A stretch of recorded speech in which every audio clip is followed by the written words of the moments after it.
ध्रुव वंश का वर्णन, राजा अंग का चरित्र।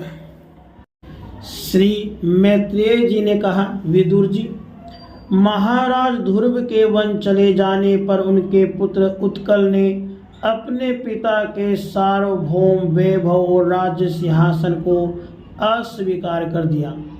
वह जन्म से ही शांतचित्त, आसक्ति शून्य और समदर्शी था तथा संपूर्ण लोकों को अपनी आत्मा में और अपनी आत्मा को संपूर्ण लोकों में स्थित देखता था।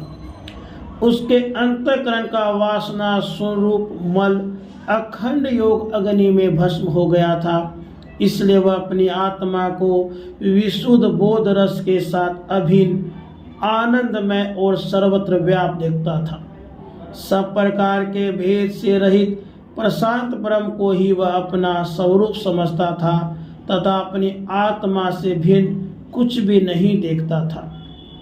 वह ज्ञानियों को रास्ते आदि साधारण स्थानों में बिना लपट के आग के समान मूर्ख, अंधा, बहिरा, पागल अथवा गूंगा सा प्रतीत होता था। वास्तव में ऐसा था नहीं। इसलिए कुल के बड़े बूढ़े तथा मंत्रियों ने उसे मूर्ख और पागल समझकर उसके छोटे भाई भरमी पुत्र वत्सर को राजा बनाया। वत्सर की प्रेयसी भार्या सर्वविधि के गर्भ से पुष्पाण, तिग्मकेतु, ईश, उर्ज, वसु और जय नाम के 6 पुत्र हुए। पुष्पान के प्रभा और दोषा नाम की 2 स्त्रियां थी। उनमें से प्रभा के प्रातः, मध्य, निंदन और सायं ये 3 पुत्र हुए। दोषा के प्रदोष, निशीत और व्युष्ट ये 3 पुत्र हुए। व्युष्ट ने अपनी भार्या पुष्करिणी से सर्वतेजा नाम का पुत्र उत्पन्न किया। उसकी पत्नी आकुति से चक्षु नामक पुत्र उत्पन्न हुआ। चाक्षुष मनवंतर में वही मनु हुआ। चक्षु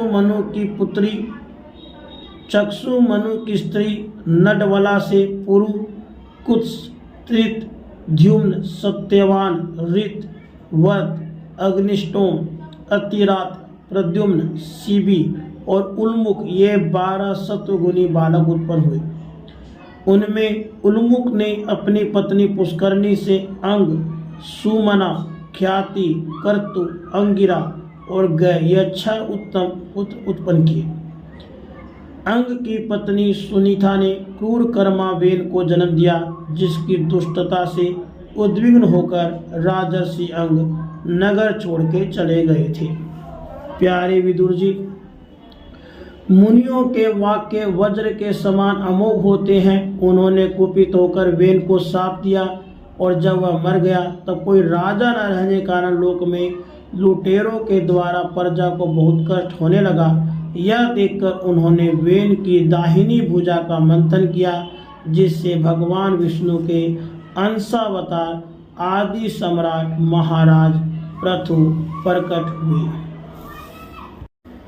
राधे कृष्ण।